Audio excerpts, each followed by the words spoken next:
अच्छा जी, एहसन इकबाल साहब, आपने गाना भी सुना, शहजाद राय की गुफ्तगू भी सुनी, आप इस पे क्या कहेंगे कि ये पहले जो अपोजिशन की दो बड़ी पार्टियों का मौक़िफ़ था, अब जो नया मौक़िफ़ है वो पिछले मौक़िफ़ से मुख्तलिफ नहीं है? देखिए आमिर भाई साहब, बहुत अच्छा सवाल आपने उठाया है। और मैं सिर्फ ये कहना चाहता हूँ कि देखिए, अपोजिशन की तमाम पार्टीज इलेक्टोरल रिफॉर्म्स के अंदर संजीदा भी हैं और कमिटेड भी हैं। लेकिन ये जो सेनेट ओपन बैलेट का इन्होंने पैकेज दिया है या बिल दिया है, इसका मकसद ये नहीं है कि सेनेट के इलेक्शन में शफाफियत लाई जाए। आपको पता है कि इस हुकूमत का तर्ज अमल जब सेनेट के चेयरमैन के खिलाफ तहरीक अदम एतमाद अपोजिशन ने दी, तो हमारे 64 मेंबरान थे और वजीर आजम साहब ने अपने दफ्तर में बैठ के चैलेंज से कहा था कि हम इसको डिफीट करेंगे। और उन्होंने अपनी निगरानी में हॉर्स ट्रेडिंग की, खरीदो फरोख्त किए, सैनेटर्स की वफादारियां तब्दील की और अपोजिशन के जो 64 अरकान थे उनको भवन किया। अब अचानक इनको सेनेट में शफाफियत क्यों याद आ गई है? असल वजह उसकी ये नहीं है कि ये खरीदो फरोख्त बंद कराना चाहते हैं। असल वजह ये है कि इमरान न्याजी साहब अपने कुछ दोस्तों को शिबली फराज साहब के साथ सेनेट में बिठाना चाहते हैं, जो बहुत नापसंदीदा नासिर हैं। और खुद पीटीआई के अरकान असेंबली कह चुके हैं कि हम इन्हें वोट नहीं देना चाहते। हम इन लोगों को जो इतने बदनाम हैं सेनेट के अंदर नहीं लाना चाहते। लेकिन इमरान साहब मुसर हैं कि मैं अपने दोस्तों को सेनेट में लेकर आना चाहता हूं। यही वो वजह है कि ये चाहते हैं कि वहां पे ओपन शो ऑफ हैंड हो। दूसरी बात यह है कि हम ये बात कह चुके हैं कि अगर आप इलेक्टोरल रिफॉर्म का कॉम्प्रिहेंसिव पैकेज लाएंगे, जामे पैकेज लाएंगे, जिसके अंदर उन शिकायत का भी इजाला होगा जो 2018 के इलेक्शन के हवाले से हमें हुई हैं, तो हम यकीनन उन सब के ऊपर बैठ के बात कर सकते हैं। और अगर आप वाकई संजीदा होते तो आप इसके लिए एक पार्लियामेंट्री कमेटी बनाते, जैसे हमारे दौर में बनी थी। और ठीक है। उसके अंदर हमने इन तमाम पार्टीज को दावत दी थी कि आइए बैठ के इंतखाबी इस्लाहात के पैकेज के ऊपर काम करें, और उस वक्त कुछ हुई भी थी। तो लिहाजा ये सिर्फ friends of Imran Khan package है, जिसका मकसद ये है कि इमरान खान साहब के दोस्तों को जबरदस्ती सेनेट में कैसे लेके आया जाए। जी शिबली फराज साहब, ये क्या दुरुस्त है परसेप्शन के इमरान खान साहब को अपने ही आदमियों पे शक है और वो जानना चाहते हैं कौन किसका आदमी है? नहीं जी, पहली बात तो ये है कि देखें, ये कोई पहली दफ़ा नहीं है और कि हमने इस बात को उठाया है कि हम चाहते हैं, हमारे इलेक्शन कैंपेन का भी ये हिस्सा था। हमने मुख्तलिफ़ औकात पे ये बात की कि हम सियासत में पैसे का रोल ख़त्म करना चाहते हैं। बिकॉज़ अगर आप देखें तो जो बुनियादी जड़ है वो यही है, पैसे की है। उससे होता क्या है कि आप मफादात के लिए अपनी जो वोट्स जो है, तो अगर आप ख़रीदते हैं और उस पर बात ख़त्म नहीं हो जाती कि आपका सेनेटर आ गया, बात वहाँ से शुरू होती है। वो ये होता है कि जब कोई बंदा पैसे दे के आता है, नंबर वन तो उसने वो पैसे रिकवर भी करने होते हैं, नंबर टू न सिर्फ रिकवर करने होते हैं बल्कि वो उसके ऊपर इन्वेस्टमेंट है उनके लिए। अब ऐसी सूरत हाल में हमारी पार्लियामेंट का क्या इमेज होगा, हमारी पार्लियामेंट की क्या परफॉर्मेंस होगी जहाँ पे लोग पैसे दे के आए हों?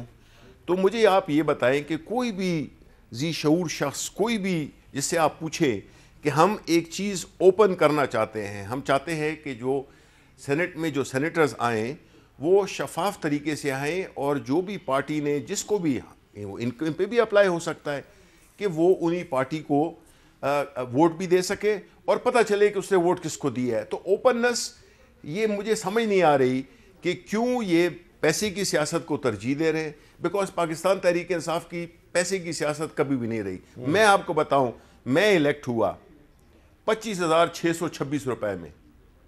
अब मैं अगर ये करोड़ों रुपए देने होते तो मैं तो पार्लियामेंट में नहीं बैठा होता। तो आई ओwe इट टू इमरान खान कि उन्होंने जितने भी बंदे अपने पार्टी के, जिस वक्त हमारे शुरू में 6 थे, वो जो है तो बिल्कुल मेरी तरह के 25,000 इतने पैसे दे के, और वो जो हमारी फ़ी होती है, ये जो 25,000 रुपये, ये भी फ़ी होती है।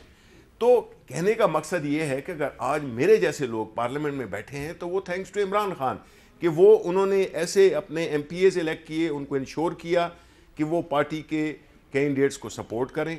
और साथ ही साथ देखें, ओपननेस में तो किसी को भी एतराज़ नहीं होना चाहिए। एक काम आप छुप के करना चाहते हैं और एक काम है जो कि आप सामने करना चाहते हैं। छुप के कौन करना चाहेगा? वो जो कि गलत काम कर रहा है। ठीक है। तो इसमें हमने जो कोशिश की है वो यही है कि अभी कहते हैं कि जी हम पार्लियामेंट्री, और प्लस ये वो इशू है जिसमें कि इनके अपने लीडरान, चाहे वो नवाज शरीफ हों, चाहे वो मरीम नवाज़ हों, आज बिलावल ने भी कह दिया कि वो सपोर्ट करेंगे, अगर मुकाबला करेंगे, जो भी उन्होंने कहा है बुनियादी तौर पे तो मकसद यही है। ठीक है। सो मैं नहीं समझता हूं कि इसमें इस वक्त अगर हम सुप्रीम कोर्ट गए हैं, हम सुप्रीम कोर्ट जा सकते हैं, बिकॉज वो एक ऐसा प्लेटफॉर्म है जो कि गाइडेंस दे सकती है, कॉन्स्टिट्यूशन को इंटरप्रेट कर सकती है। अब आपने जो बात किया शहजाद राय साहब, आपने बड़ी सही बात कही कि सेनेट का जो इलेक्शन है उसमें हॉर्स ट्रेडिंग नहीं होनी चाहिए, लेकिन इस वक्त जो आपका जो गाना है ना, गाना जो है उसका मेन थीम ये है कौन किसका आदमी है। और हुकूमत जो है उसने कल एक परसों सदारती ऑर्डिनेंस जारी कर दिया, प्रेसिडेंशियल ऑर्डिनेंस जारी कर दिया है। और हालांकि यही हुकूमत जो है ये आर्टिकल 186 के तहत सुप्रीम कोर्ट में गई हुई है और सुप्रीम कोर्ट से कहा है कि आप भी इस पे ओपिनियन दें, और सुप्रीम कोर्ट ने अभी ओपिनियन नहीं दी, वहाँ पे अभी केस चल रहा है और हुकूमत ऑर्डिनेंस लेके आ गया। तो आपको लगता है कि हुकूमत ऑर्डिनेंस इसलिए लेके आई है कि बड़ी डेस्परेट है और उसको शायद ख़तरा है कि अपने ही आदमी जो हैं वो हुकूमत के साथ नहीं है?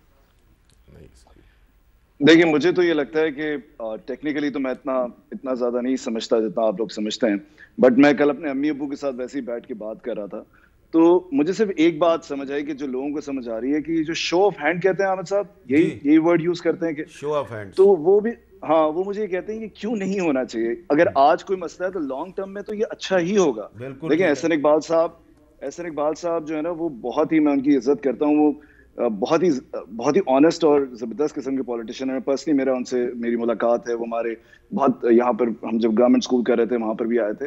बट मैं शबली साहब से यहाँ एग्री करूंगा इस बात पर कि अगर कोई भी रीजन है जिसकी वजह से ये करना चाहते हैं, बट ये ट्रांसपेरेंसी बढ़ाएगा, चाहे हो सकता है इसमें पीटीआई का फायदा होगा इस दफा, बट लॉन्ग टर्म के अंदर ये पता लगना अवाम के लिए कि कौन किसको वोट देता है, ये बहुत जरूरी है। मेरा अपना ये ख्याल है कि लॉन्ग टर्म में ये बहुत अच्छी बात होगी।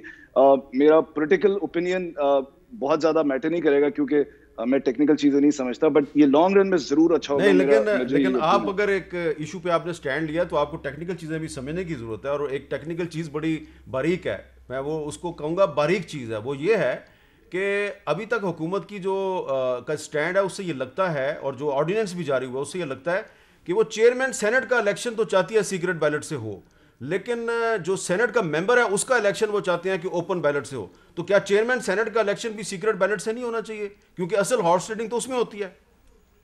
देखिए, मैं कराची में पला बड़ा हूं और आप ठीक कह रहे हैं, मेरी टेक्निकल अंडरस्टैंडिंग होनी चाहिए, लेकिन ये गाना असल में मल्टीपल उसके इश्यूज है। लेकिन मैं कराची में रहा हूं, यहाँ पर एक आम आदमी जब वोट करने जाता है ना, तो एक वक्त है यहाँ पर यूनिट इंचार्ज होते थे, तो बड़ा डरते थे कि आप किसको वोट कर रहे हैं, और वो छुपा के करते थे तो भी पता चल जाता था। यूनिट इंचार्ज नहीं, सेक्टर इंचार्ज। हाँ, वही है जी, वो एमक्यूएम के एक अल्ताफ हुसैन साहब के होते थे लोग यहाँ पर, तो उन्होंने बड़ा हमारी यूथ को बड़ा तबाह किया।